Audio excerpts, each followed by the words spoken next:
ఒక మాజీ ముఖ్యమంత్రి 5 ఏళ్లు మన రాష్ట్రాన్ని పరిపాలించిన వ్యక్తి ఇంత లాజికల్గా మాట్లాడతారని నేనైతే అస్సలు ఎక్స్పెక్ట్ చేయలేదు భయ్యా. ఇంతకీ ఆయన ఏమన్నారో తెలుసా?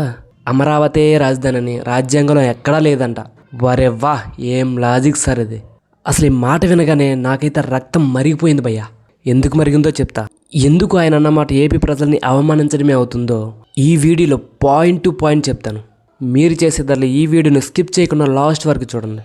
మ్యాటర్ ఏంటో క్లియర్గా మీకే అర్థమవుతుంది. అసలు గొడవ ఏంటంటే భయ్యా, మనం 33,000 ఎకరాలు త్యాగం చేసిన రైతుల గురించి మాట్లాడుతున్నాం.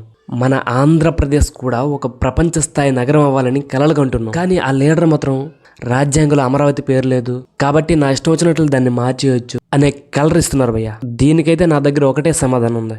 ఇది నా ఆన్సరే కాదు, 5 కోట్ల ఆంధ్ర ప్రజల ఆన్సర్ ఇది. అయ్యా మాజీ సీఎం గారు, నేను ఒక మాట అడుగుతా. రాజ్యాంగంలో లేదని రాజధానిని తీసేస్తారా? రేపు పొద్దున్న నీ ఇంటి అడ్రస్ ఆధార్లో లేదని ఎవడో వచ్చి నీ ఇల్లు పీకేస్తే నువ్వు ఊరుకుంటావా? అంతెందుకు, నువ్వు వేసుకున్న చొక్కా బ్రాండ్ రాజ్యాంగంలో లేదని విప్పేస్తావా? అమరావతి అంటే ఒక ప్రాంతం మాత్రమే కాదురా నాయన, 5 కోట్ల మంది ఆంధ్ర ప్రజల ఆత్మగౌరవం రా బాబు. రేపు పొద్దున్న మన పిల్లలు తలెత్తుకుని తిరగాల్సిన ప్లేస్ అది.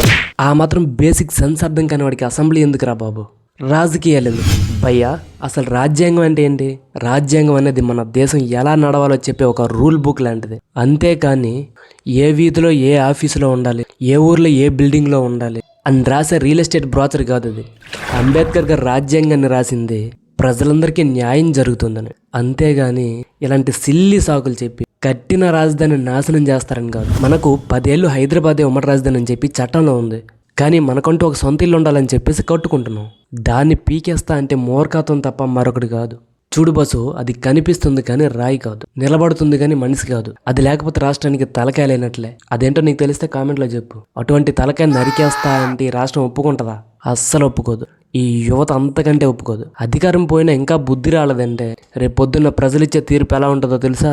రాజ్యాంగంలో కాదు, కనీసం చరిత్రలో కూడా నీ పేరు లేకుండా చేసేస్తారు. గుర్తుపెట్టుకో. రాజ్యాంగం పేరు చెప్పి తప్పించుకోవడం కాదురా బాబు. మీకు దమ్ముంటే అభివృద్ధి చేసి చూపించండి. నా మాటలతో మీరు కనుక ఏకీభవిస్తే గట్టిగా ఒక లైక్ వేసుకోండి. అమరావతి మన హక్కు అని చెప్పి కామెంట్లో చెప్పండి. ఈ వీడియోని మాత్రం మీ ఫ్రెండ్స్ అందరికీ షేర్ చేయండి. ఎందుకంటే ఇది పాలిటిక్స్ వీడియో కాదు, మన ఫ్యూచర్. Thank you.